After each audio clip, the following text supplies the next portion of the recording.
The Roger Stone Show on the Red Apple Podcast Network. Welcome back into the Stone Zone on the Roger Stone Show. Joining me now, Troy Smith, the editor and publisher, Slingshot.News, in a segment we call the Political Roundup. You know, Troy, I just don't understand why Hillary Clinton can't go away. This short-tempered, foul-mouthed, entitled, bitter kleptocrat, a woman who would literally steal a hot stove, was at it again last week, attacking President Donald Trump, but incredibly claiming that it was Trump, not her own campaign operatives, who created the entire birther phenomena. Let's listen to Hillary Clinton. Did you begin to see him as something other than a kind of figure in the jokosphere, the spy magazine aspect of New York City, and sense him as a political danger? Probably when he began to lead a movement questioning Barack Obama's birthright citizenship. And before then, I was not aware. I hadn't read Art of the Deal. I hadn't followed some of his public utterances. You know, he allegedly told the man who helped him or wrote The Art of the Deal, the only book he had on his bedside was Mein Kampf. I did not know that. Big seller. That's right. And he also he ran full-page ads accusing Ronald Reagan of weakness. So there had been a few eruptions that I was unaware of. I kind of viewed him as, you know, exactly the sort of figure you described. But when he began to do the big lie about first Senator Obama, then President Obama, that's when I began to pay attention and wondering what's really behind this. Why is he doing this? And so relentlessly, it didn't matter. And I remember talking to President Obama about it. And, you know, President Obama, like so many of us, is like, who cares? You know, just I'm not going to respond to that. And what we have learned is how important it is to respond. It used to be you could ignore that kind of, you know, outlandish claim. And Hillary Clinton is well aware of the fact that the claim that Barack Obama was not born in the United States was the brainchild of her political guru, Sidney Blumenthal. Some McClatchy reporter has sworn that. Blumenthal denies it, but then why would you believe anything he said? Hillary Clinton herself lied about whether she destroyed 33,000 classified emails on an illegal mail server. She once, by the way, said that Donald Trump would be a great president of the United States, and she didn't seem to have too much trouble with him when she was invited to the wedding of Donald Trump and Melania Knaus, now Melania Trump. So, and they certainly didn't have any trouble taking Donald Trump's money back when he was giving to both parties. So this is yet another massive lie by a woman who is so embittered by the fact that she will never be president of the United States. And if I were her right now, what I'd be worried about would be being dragged before a grand jury in the Southern District of Florida, because very clearly she and John Podesta, based on the declassified documents released by Tulsi Gabbard, were in on the Russian collusion, seditious conspiracy from the beginning. And I think if they are charged and stand trial in South Florida, they will be convicted. What do you have to say, Troy? Well, Roger, you make many great points there. And I want to start off by saying that Hillary's really out in the news today, Roger, because she is, constantly talking about her gig at Columbia University, where she is a professor of practice at the SIPA, the School of International and Public Affairs. Now, I raise this, Roger, because I think there needs to be action from the Trump administration here. Columbia University has a history of hiring former Democrat operatives like Victoria Nuland, Hillary Clinton, Jacob Lew, just to name a few. And these people, Roger, they are on the payroll of Columbia University, and Columbia receives $1.3 billion a year in federal subsidies. So I think we have to look at that as Americans and say, Why should $1.3 billion of our taxpayer dollars be going to Colombia to pay people like Victoria Nuland and Hillary Clinton, who have destroyed this country and now sit at Colombia preaching the values and the decisions that they use to destroy our country to the youth of this country? I don't think that makes sense on any level. And I want to kick it back to you here and say, what do you think about the idea that we send taxpayer dollars to Colombia so that they can fill the pockets of Hillary Clinton? Well, I would make an argument, at least I'm not familiar with the third gentleman. In the case of both Nuland and Hillary Clinton, I think both of them are arguably war criminals.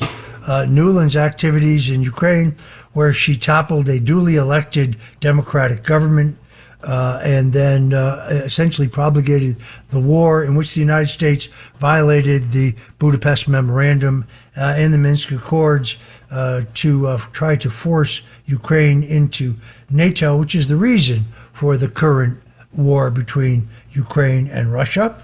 And no, don't say I'm a Russian simp, because my relatives were mowed down by Russian tanks in Budapest in 1956. Hillary Clinton, on the other hand, still chortling about the death of Gaddafi. Gaddafi had become an ally of the United States. Gaddafi had atoned for the shooting down of the Akrabie airliner. Gaddafi was sharing valuable intelligence with us regarding radical Islam in that region of the world. But you see, the Clintons wanted his gold, which disappeared. What was her laugh? We came, we saw, he died, she said with a laugh. This woman is a war criminal, and she's a dangerous one at that. I did see her at the dedication of the Obama Presidential Center last week. She was dressed like a homeless woman. It was really quite extraordinary. The official dedication was on June 18th. Public access actually began on Juneteenth. But behind this story of hope and change and this claim that the Obama Presidential Center was sold to the public as more than a museum, was marketed to us as an economic engine for Chicago's South Side and a model for empowering minority businesses, we now find that the lofty goals of the Obama Foundation and its partners, touting this as a local hiring and minority participation opportunity, turns out to be a total and complete fraud. In fact, it is a devastating irony. What we now know is that multiple black-owned subcontractors that helped build this monstrosity, which looks like a giant wastepaper basket, are reportedly owed millions and millions of dollars and now fighting to keep their businesses alive. So the very black entrepreneurs the project promised to uplift through its diversity, equity, and inclusion initiatives instead are becoming collateral damage and yet another elite progressive disaster. Black businessmen and women are struggling and offering to accept pennies on the dollar in order to stay alive. What do you think of all this, Troy? Well, Roger, I'm looking forward to the segment of the Presidential Library where they come forth and they tell us about the spying on citizen and then candidate President Donald Trump and his campaign, the officials surrounding you. I'm looking forward to the part of the Presidential Library where they talk about Obama officials that lingered around and persecuted you and attacked you over nothing. I'm looking forward to really getting the truth of it. Of course, I'm being facetious because none of that will ever be talked about as the Obama Presidential Library. You know, Roger, I think many Americans look at the damage that President Obama did to this country, especially as it relates to racial tensions, where he stoked racial tensions. And he put the U.S. in every position across the world in a weaker spot than when he became, president. So I think when we look at the president... I think we may have just lost Troy, but while we try to get him back, I was interested in this interview that I saw the Obamas give, and they were asked, what about the next phase of their life? And Barack Obama said, fun, interesting, but Michelle Obama said, me. This sense that somehow she has paid some enormous price by being First Lady, as opposed to one of the most incredible honors that people can bestow on any American citizen, has always been offensive to me. But when she says me, does that mean she intends to run for president? because I have thought for some time that the only way that the Obamas may be able to maintain their control of the Democratic Party and thus have a shot at retaking the president was through the nomination of Michelle Obama. And between her voter registration drives and her various books, none of which, of course, she has written, she's managed to work very hard, as self-centered as she is, to stay in the public spotlight. On the other hand, I just find it odd that her podcast has so few watchers. For people who we were told are historic figures who have this massive international following, there doesn't seem to be anybody watching. It's very, very strange. I'm particularly outraged by this, by the Obama Presidential Center stiffing black-owned businesses, some cases owning seven-figure sums. Others have indicated, as I said, that they would take pennies on the dollar simply to survive. Omar Sharif, no, not the actor, this is Omar Sharif, the president of the African American Contractors Association, has confirmed that multiple black-owned subcontractors have sought the organization's assistance as they struggle to recover money they believe they're owed. So what was supposed to be a symbol of empowerment is rapidly becoming a symbol of black exploitation.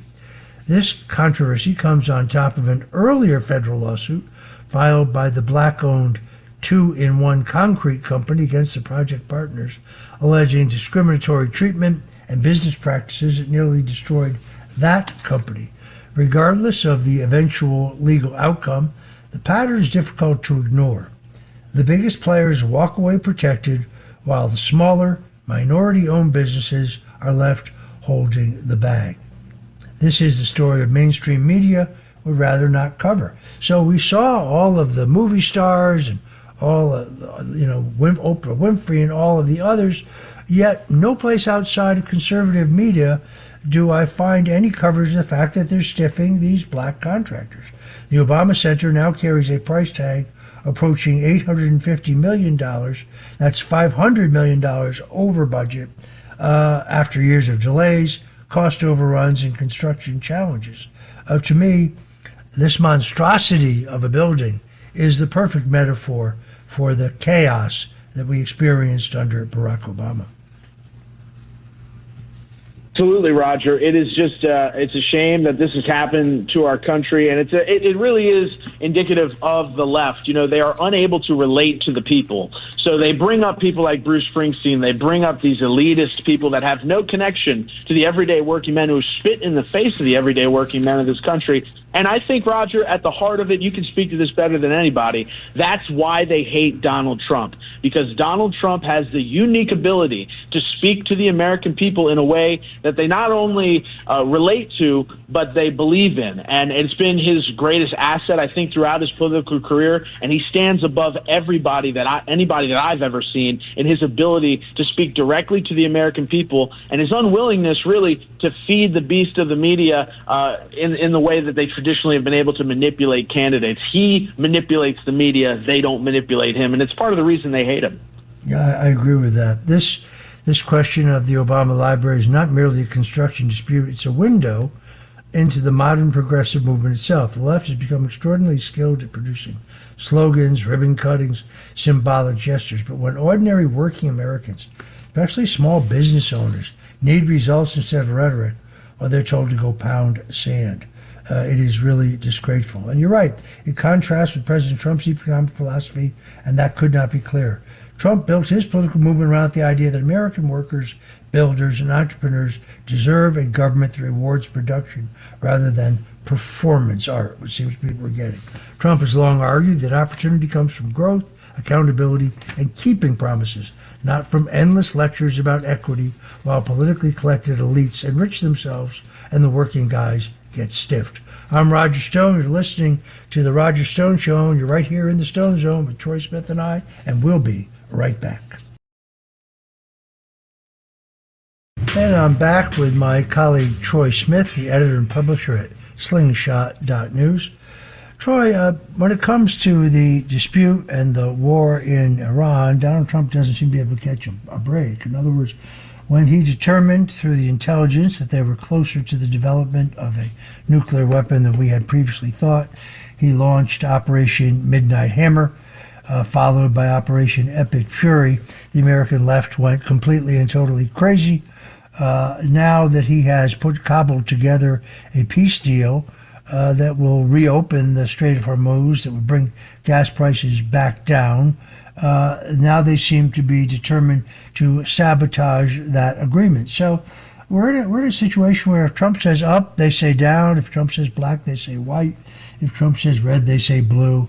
It is Trump derangement syndrome writ large, yet he still goes down as one of the great peacemakers, and then listening to people who were not his original supporters suddenly claiming that they're the original MAGA, and that Trump should be a neocon to go along with their desires. It's kind of hard to swallow, isn't it?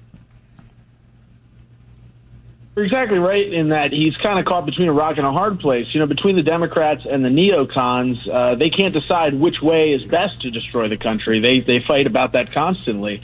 The Democrats have their way of destroying the country through socialism, and the neocons have their way of destroying the country through debt and through these forever wars that Tulsi Gabbard and Robert F. Kennedy Jr. and so many others in the Trump administration have spoken out against. You know, Roger, you're exactly right in that it's a rock and a hard place. And I think what we have to take away from this is that the Iranians have really gone untouched, besides what President Trump has decided to do. And you know, for whatever it's worth, the Iranians for many, many years have been provoking attacks on American military bases across the region. They've funded terrorist groups. So the idea that we confronted them, I think, is a good thing. The idea that we are saying to ourselves, okay, we're going to have peace now, I think is a great thing for the economy. And I think now we can focus on rooting out the neocons within the Republican Party, because if there's an action right now that President Trump can take to make his position better, to make America's future better, it's to take those within the Republican Party that want forever wars, that want to bankrupt the United States, that think it's okay that we send our military into situations where we don't even know exactly what the outcome's going to be. We don't really even have a direct goal. We can't do that anymore as a country. And he ran on that. I know he believes that. And if we are able to go into the Republican Party and say, look, these people who want forever wars like Lindsey Graham, you know, maybe they aren't the future of the Republican Party. Maybe we need to move towards a party that more reflects President Trump's values. I think that's what the American people voted for, and you can speak to that better than anybody, Roger, that candidates across the board, whether it's Anthony Constantino or so many other great Republicans out there, Republicans who echo Trump's messaging, they tend to do better, don't they? No, I think you put your finger on it. I must say I think the president's maneuver here is brilliant. Tying the renewal of Section 702 of FISA, by the way, that's the section under which they spied on Donald Trump's campaign in 2016. And they're so desperate to renew it. They lie when they say that we're at great danger, because even when the current law expires, it continues to be used for another 8 months. Great piece on this at Reason Magazine, of all places. But by tying that to passage of the SAVE Act, he's flummoxed the Senate. They don't get what they want unless he gets what he wants. Passage of the SAVE Act, which of course would require simply that one be a U.S. citizen and one have a photo ID to vote. It doesn't sound all that radical, all that controversial to me. Certainly is not a limitation on voting rights, as some crazed left-wing Democrats have done. And if you guys don't want to do that, well, then Bill Pulte can sit there as the head of ODNI, and they really hate that idea. They're desperate to get control because, God forbid, he, like Tulsi Gabbard, might reveal some more of their extraordinary illegal secrets and their unconstitutional actions. The president has played this masterfully. He wants the SAVE Act, and they desperately want to renew the FISA Act, under which they say we're spying on foreign actors, but in fact we're using it to spy on foreigners who may be talking to Americans. They don't tell you that part. I wrote a long piece on that this week. Troy, I want to thank you for joining us today. I always love the lightning political roundup. Hopefully Hillary Clinton has a hard time sitting down right now wherever she is. But we've exposed her, folks. We said it tonight. She's the one who invented the whole birther thing, did it during the Pennsylvania primary, tried to cover her tracks, but unable to do so. This was the brainchild of Sidney Blumenthal, her advisor, and the more he denies it, the more I am certain it's true. Thanks for listening to The Roger Stone Show. You can hear The Roger Stone Show Sunday afternoons at 3. If you like the podcast, share it with your friends and listen anytime at WABCRadio.com and download the WABC Radio app. Hit that subscribe button on all major podcast platforms. Plus, follow WABC on social on Instagram, TikTok, Facebook, and X. See you next time for a new episode so you never have to wonder. What the heck is going on here?